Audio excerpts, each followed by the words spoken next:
تحفظ مومنین، تحفظ مومنین، تحفظ مومنین، تحفظ مومنین، تحفظ مومنین۔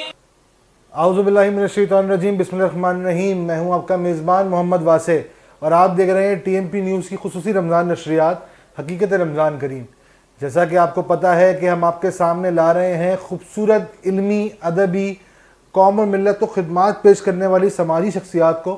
ایسے ہی آج ہمارے ساتھ بہت ہی عظیم شخصیت موجود ہیں جو کہ آپ لوگوں سے بہت اچھے طریقے سے واقف ہیں، آپ لوگ بھی ان سے بہت اچھے طریقے سے واقف ہیں، اور ہمارے ہر دل عزیز جناب علامہ سید اوسجا عاشور رضوی صاحب، السلام علیکم۔ وعلیکم السلام ورحمۃ اللہ۔ کیسے ہیں قبلہ؟ خیریت سے ہیں؟ خدا کا شکر، آپ سنائیں ٹھیک ہیں؟ کرم پاک پروردگار کا۔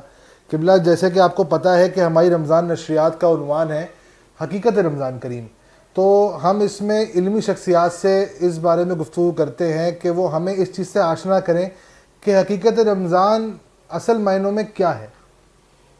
اعوذ باللہ من الشیطان الرجیم، بسم اللہ الرحمن الرحیم۔ دیکھیں، سب سے پہلے تو آپ تمام جو آپ کی ٹیم ہے، آپ لوگوں کا، تحفظ مومن پاکستان کا شکر گزار ہوں کہ آپ لوگوں نے عزت بخشی اور یہاں بلایا، اور جو آپ لوگوں کی خدمات ہیں یقیناً وہ کسی سے ڈھکی چھپی نہیں ہے۔ دوسری بات جو آپ نے سوال کیا حقیقت رمضان کے حوالے سے، دیکھیں حقیقت رمضان پہ میں کیا روشنی ڈالوں کہ جب قرآن مجید کی آیت کہہ رہی ہے بسم اللہ الرحمن الرحیم، یا ایھا الذین آمنوا کتب علیکم الصیام کما کتب علی الذین من قبلکم لعلکم تتقون۔ قرآن کی روشنی میں اگر بات کریں تو قرآن ماہ سیام کو اس لیے واجب قرار دے رہا ہے کہ تم تقوی اختیار کرو، جیسے تم سے پہلے قوموں کو اس روزے سے پابند کیا گیا تھا، تاکہ وہ بھی تقوی اختیار کریں۔ دیکھیں جو قرآن مجید ہے، جسے اس رمضان کی اہمیت اور حقیقت کے لیے اتنا کہہ دینا کافی ہے کہ اس میں اللہ نے قرآن مجید کو اس رمضان المبارک میں ہی نازل کیا اور اسے رسول کے اوپر جیسے نازل کیا۔ اچھا، دوسری چیز اس میں یہ کہ حضرت علی علیہ السلام فرماتے ہیں کہ اس ماہ رمضان کی حقیقت کے لیے کافی ہے کہ اس کو صرف رمضان نہ کہا جائے، یا تو ماہ رمضان یا پھر رمضان المبارک کہا جائے، اتنی اہمیت ہے اس کی۔ دیکھیں باقی ایام، باقی جو مہینے ہیں ان میں کہیں پر بھی اتنی اس کی یعنی عزت کے ساتھ اس کا نام لینا کہیں پر ضروری نہیں ہے، مگر رمضان المبارک کے لیے ہے کہ ماہ رمضان کہا جائے یا رمضان المبارک کہا جائے۔ اس لیے اور بہت سارے رمضان الکریم بھی کہہ سکتے ہیں، رمضان شریف بھی کہہ سکتے ہیں، ماہ رمضان بھی کہہ سکتے ہیں، رمضان المبارک بھی کہہ سکتے ہیں، کیونکہ یہ وہ مہینہ ہے کہ جسے اللہ نے اپنا مہینہ قرار دیا۔ بے شک، ٹھیک ہے جی، شہر اللہ، کہ یہ اللہ کا مہینہ ہے، شعبان رسول خدا کا مہینہ ہے، رجب مولا علی کا مہینہ ہے، اس طرح سے۔ دیکھیں کیونکہ رمضان کی اہمیت کے لیے اتنی بات کہ رمضان میں قرآن بھی آ رہا ہے، اور رمضان کے روزے اس لیے فرض ہیں عام انسانوں پر، عام مسلمانوں پر، کہ اس سے پہلے بھی لوگوں پہ واجب تھے کیونکہ وہ تقوی اختیار کریں، اور آیت کے مطابق ہم بھی تقوی کے قریب ہو جائیں، تقوی اختیار کریں۔ قرآن بھی جو آ رہا ہے ھدی للمتقین ہے، روزے بھی رکھے جا رہے ہیں اس لیے کہ تم تقوی کے قریب ہو جاؤ، یعنی رمضان میں قرآن کی عبادت کی جائے، قرآن پڑھا جائے تو روزہ خود تقوی تک لے کے جاتا ہے، قرآن پڑھو تو انسان ویسے ہی تقوی پہ آ جاتا ہے کہ وہ ہدایت ہے۔ تو یہ معاملات قرآن کے لیے حقیقت رمضان، اور جو آپ نے موضوع رکھا بڑا ایک اچھا موضوع ہے حقیقت رمضان سے آشنا ہونے کے لیے، کہ زیادہ سے زیادہ عبادات، زیادہ سے زیادہ مغفرت، یا یوں کہہ دوں کہ اس رمضان المبارک میں، عام مہینوں میں اور رمضان المبارک میں فرق یہ ہے، حقیقت رمضان کے لیے اتنا کہہ دینا کافی ہے کہ عام مہینوں میں انسان رحمت کو تلاش کرتا ہے، اور رمضان المبارک میں رحمت انسان کو تلاش کرتی ہے کہ کوئی مانگے تو اللہ اس پہ اپنی رحمتیں برکتیں نازل کرے۔ واہ واہ واہ، ٹھیک ہے جی، یعنی عام دور میں اگر ہمیں دعا مانگیں تو دعا کا ایک وہ ہے، قرآن پڑھیں تو ایک گنا ثواب ہے، اور لیکن جب رمضان المبارک میں قرآن پڑھیں تو اس کا ثواب اس سے زیادہ ہو جاتا ہے۔ اسی طرح سے باقی معاملات کا بھی عام مہینوں میں نیکی کی جائے وہ الگ معاملات ہیں۔ آپ نے دیکھا ہوگا بہت ساری جگہوں پہ نیکی کے کام بہت سارے لوگ انجام دے رہے ہیں، وہ اس انداز سے انجام دے رہے ہیں کہ ہر ایک اپنے طور پہ بہتری کی کوشش کر رہا ہے، مگر رمضان میں آپ دیکھتے ہیں کہ اس کے معاملات اور زیادہ وسیع ہو جاتے ہیں، اور زیادہ پھیل جاتے ہیں۔ تو کیونکہ سب جانتے ہیں کہ رمضان میں اس نیکی کا اجر 10 گنا اور روایات میں 70 گنا تک ہے، یہ اللہ کی طرف سے خاص عنایت ہے رمضان مبارک۔ رسول فرما رہے ہیں بدبخت ہے وہ شخص جسے رمضان میسر ہو وہ اپنی مغفرت نہ کروا سکے۔ یعنی آپ یہ سوچیں کہ مغفرتوں کا مہینہ، برکتوں کا مہینہ، رحمتوں کا مہینہ، جس کے لیے انسان ترستا ہے اپنے تمام معاملات کے لیے، ان تمام معاملات کو سیدھا کرنے کا مہینہ کہ مانگو تو ملے گا، بس تم مانگتے چلے جاؤ. اور اس مہینے میں تو ایسا ہے کہ اللہ خود کہہ رہا ہے تم ایک بار مانگو میں تمہیں فوراً سے ادا کروں گا. لیکن جو جتنا زیادہ طاقتور ہو نا وہ اتنی زیادہ مشکل سے راضی ہوتا ہے. جتنا زیادہ طاقتور ہو، یہ میں اپنی اور آپ کی مثال رکھ لوں تو اگر ہم اپنے معاشرے میں نظر دوڑائیں تو جو جن کے پاس صاحب ثروت ہیں یا جو حاکم ہیں اس دور کے، جتنا بڑا منصب وہ اتنی زیادہ مشکلات، وہ راضی نہیں ہوتے. ان کو راضی کرنے کے لیے ہم کیا کیا عمل انجام نہیں دیتے، کیا کیا فعل انجام نہیں دیتے. لیکن آپ سوچیں کہ اللہ کتنا رحیم و کریم ہے، غفور و رحیم ہے کہ وہ آواز دے رہا ہے یا سری الرضا، اے سب سے زیادہ جلدی راضی ہو جانے والے. یعنی وہ تمام جہانوں کا رب ہے، وہ سب سے زیادہ جلدی راضی ہو رہا ہے. تو جو اللہ سب سے زیادہ جلدی راضی ہو رہا ہے، ہم اس اللہ کو چھوڑ کے بندوں کو راضی کرنے میں لگے ہیں. لیکن حدیث قدسی کیا کہہ رہی ہے؟ حدیث قدسی کہہ رہی ہے اے ابن آدم، ایک میری چاہت ہے ایک تیری چاہت ہے، ہوگا وہی جو میری چاہت ہے، بس تو اس کو سپرد کر دے جو میری چاہت ہے. لیکن اگر تو نے وہ کیا جو تیری چاہت ہے تو یاد رکھ میں تجھے دور کر دوں گا اس سے جو تیری چاہت ہے. لیکن اگر تو نے وہ کیا کہ جو میری چاہت ہے تو پھر ہو جائے گا وہ جو تیری چاہت ہے. یعنی کمال صرف انسان اس پہ غور کر لے، اپنے آپ کو اللہ کی بندگی کے لیے راضی کر لے، اس کی مرضی میں ڈھل جائے. یعنی کیسا مرضی میں ڈھل جائے کہ آیت کہتی ہوئی نظر آئے بسم اللہ الرحمن الرحیم ومن الناس من یشری نفسہ ابتغاء مرضات اللہ. کچھ لوگ ایسے ہیں جو اللہ کی مرضی پہ چل کے اپنا نفس اسے بیچ دیتے ہیں، اللہ اپنی مرضیاں انہیں بیچ دیتا ہے. واہ واہ واہ واہ واہ واہ واہ، بہت خوبصورت قبلہ، بہت خوبصورت، اتنا حسین آپ نے اس کو بیان کیا ہے کہ میں خود اس میں کھو گیا. اور میں سمجھے کہ واقعی میں حقیقت رمضان کریم جس طرح بیان کرنی چاہیے آپ نے اس طرح بیان کی ہے.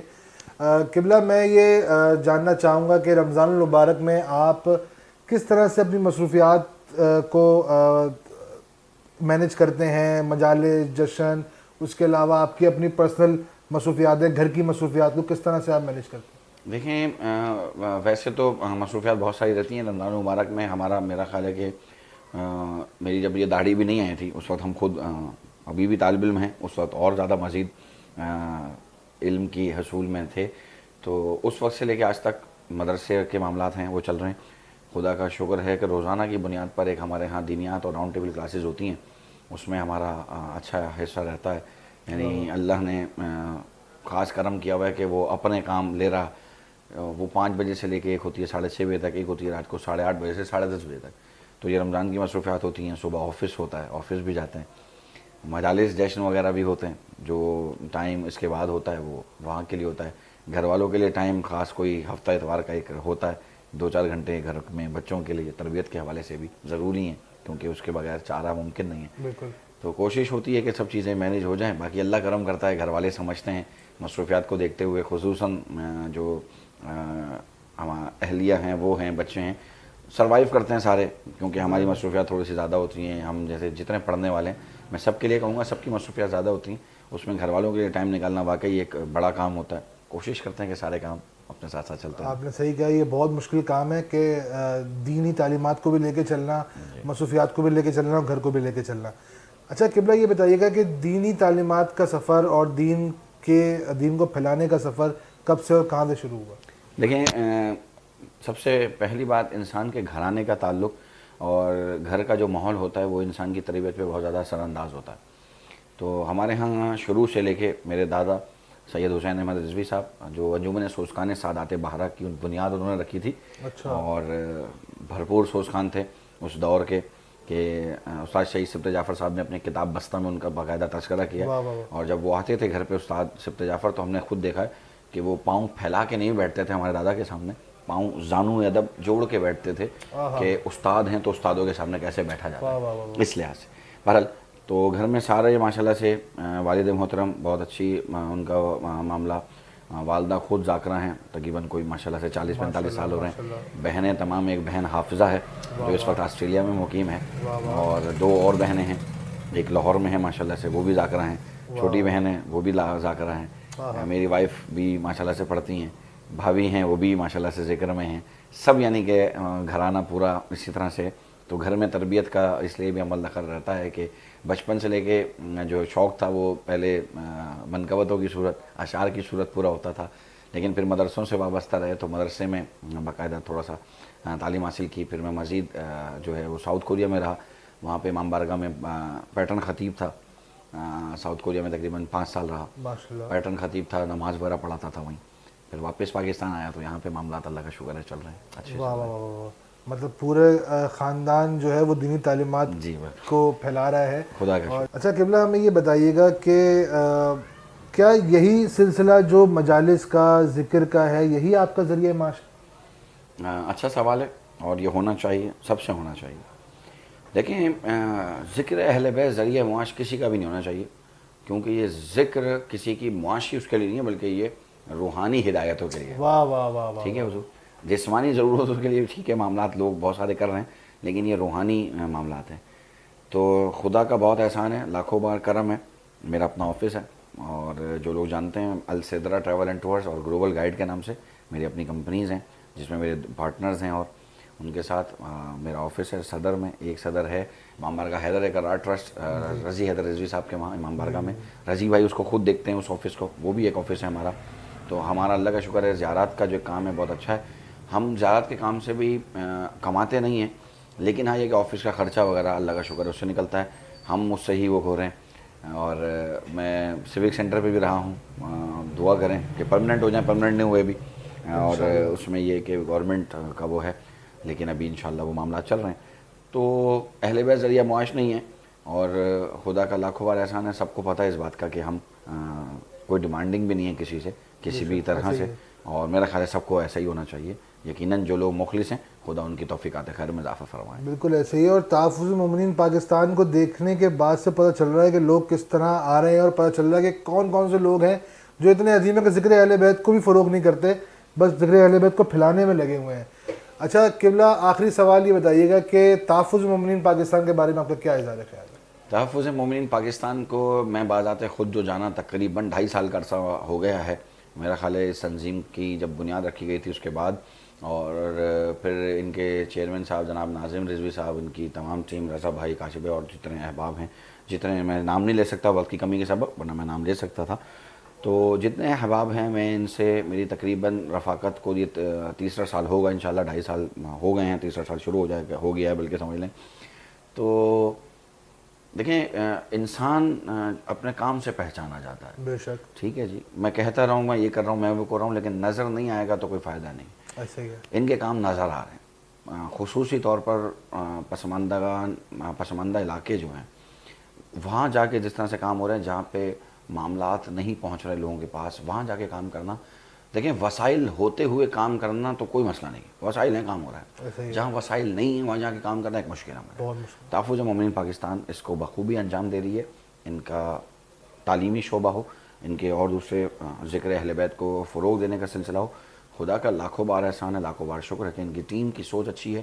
سارے نوجوان ہیں, سب مل بانٹ کے کام کر رہے ہیں, جس انداز سے کام کر رہے ہیں خدا ان کی توفیقات خیر میں اضافہ فرمائے, اور یہ جس طرح سے کام کر رہے ہیں ان کے بازو ہم سب بنتے رہیں. دیکھیں میں اکیلا ہی چلا تھا جانب منزل, لوگ آتے گئے, کارواں بنتا گیا, لوگ ملتے گئے, کارواں بنتا گیا. یہی ہوتا ہے کہ مشن ایک بندے کا ہوتا ہے, لیکن ہم خیال ذہن ملتے رہیں تو پھر انسان سلسلہ چلتا رہتا ہے. اچھا اس میں رکاوٹیں بھی بہت آتی ہیں, معاملات بھی بہت آتے ہیں, لیکن انسان کو خود چاہیے کہ ان معاملات کو حل کرے خوش اسلوبی سے, معاملہ فہمی سے, بجائے اس کے کہ ہلا گلا کیا جائے, اس کے اوپر ہڑا بازی ہو, وہ نہیں ہونی چاہیے. جس طرح سے یہ تمام اپنے امور انجام دیتے ہیں, بہت سارے ایسے معاملات ہیں جو میری نظر سے لاسٹ محرم گزرے, تحفظ مومنین نے اسے بہت اچھے طریقے سے سنبھالا, وہاں تک بھی پہنچے, وہ اس جگہوں پہ بھی پہنچے.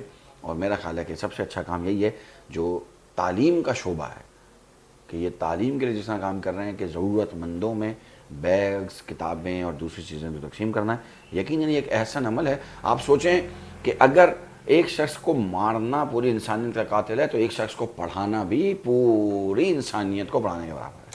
کیونکہ وہ شخص ہو سکتا ہے معاشرے میں کردار ادا کرے, اگر برا کردار ادا کرے گا تو پھر سب کے لیے مشکلات آئیں گی, لیکن اگر وہی شخص پڑھ لکھ کے اچھا کردار ادا کرے گا تو کریڈٹ یقیناً اس کو جائے گا کہ جس میں اس کے لیے تمام آسانیاں سہل کی ہوں گی, چاہے وہ تحفظ مومنین پاکستان کی صورت میں ہو, میری اور آپ کی صورت میں ہو. لیکن جو یہ بیڑا اٹھائے ہوئے ہیں, میری ان تمام کے لیے دعا ہے خدا ان کی حفاظت فرمائے, ان کے کیونکہ ہمارے یہاں مسئلہ یہ جو اچھا کام کرتا ہے اس کے لیے مشکلات زیادہ ہوتی ہیں. خدا ان کی تمام مشکلات کو حل فرمائے اور ان کے لیے زیادہ سے زیادہ ہمیں بھی کار کرنے کی توفیق عطا فرمائے کہ ہم ان کے ساتھ دامِ درہم سکون ہر طرح سے تعاون کر سکیں. الہی آمین الہی آمین. بہت شکریہ قبلہ آپ کا جمع نشریات میں داخل ہونے کا, اس میں شرکت کرنے کا اور اس کے اندر ہمیں اتنی خوبصورت باتوں سے آگاہ کرنے کا. بہت شکریہ قبلہ. جیسا کہ ناظرین آپ نے دیکھا کہ ہم اپنے وعدے پہ برقرار ہیں اور آپ کے سامنے روزانہ لا رہے ہیں علمی, ادبی, سماجی اور قوم و ملت کو خدمات پیش کرنے والی شخصیات کو.